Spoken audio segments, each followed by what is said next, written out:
Good evening. The House of Commons has held its first major debate on abortion for nearly 20 years. MPs are taking part in a series of votes on whether to cut the current time limit from 24 weeks. Much of the debate has focused on the chances of survival of a baby born before 24 weeks. MPs from all parties have a free vote, and the result, when it comes, is expected to be very close. Our Home Editor Mark Easton has this report.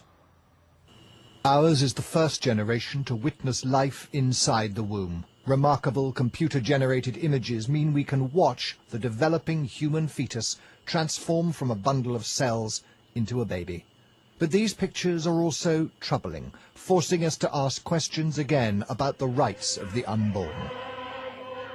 Questions being posed tonight in Westminster.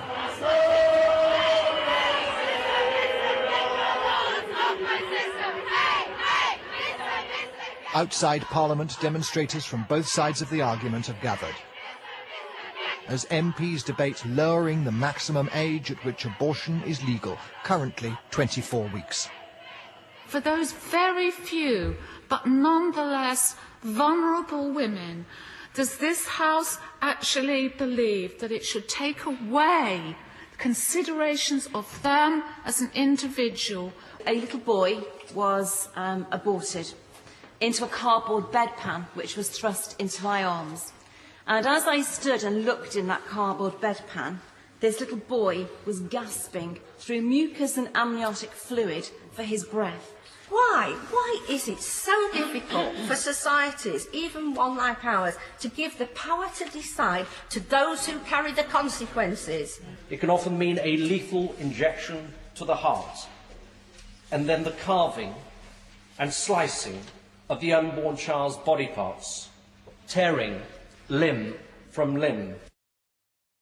A very few babies do survive birth after just 22 weeks in the womb, extremely rare cases which have nonetheless fueled demands for the legal abortion limit to be lowered. Since MPs last debated the legal limit in 1990, the trend has been increasing numbers of abortions in England, Scotland and Wales. The Act doesn't actually apply in Northern Ireland. In 2006, a record 206,000 terminations were conducted. Of those, roughly 3,000 were after 20 weeks, 1,300 after 22 weeks, and about 150 after 24 weeks. It is permissible to conduct an abortion right up to term if the mother's life is at risk or there is severe fetal abnormality. Before that, two doctors must agree a mother's well-being would suffer without an abortion. From the mid-60s, the right to abortion was seen in the wider context of women's liberation, part of a sexual and social revolution that gave a woman the right to choose. For some, like Marion Brain, who had a termination at 21 weeks in 1972, that remains the argument.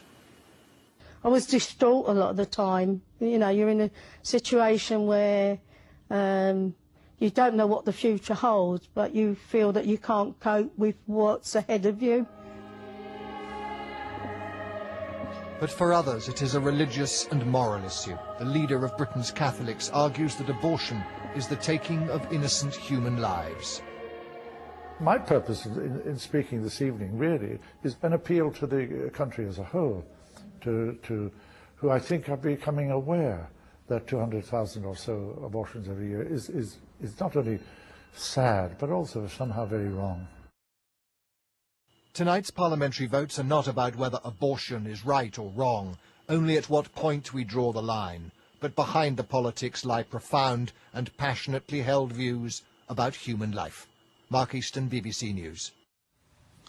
Well, some experts insist that scientific progress over the past decade does not justify a reduction in the abortion time limit. Others, including the Christian Medical Fellowship, insist that the interests of the unborn child have to be considered. So how much has the science progressed? Our medical correspondent,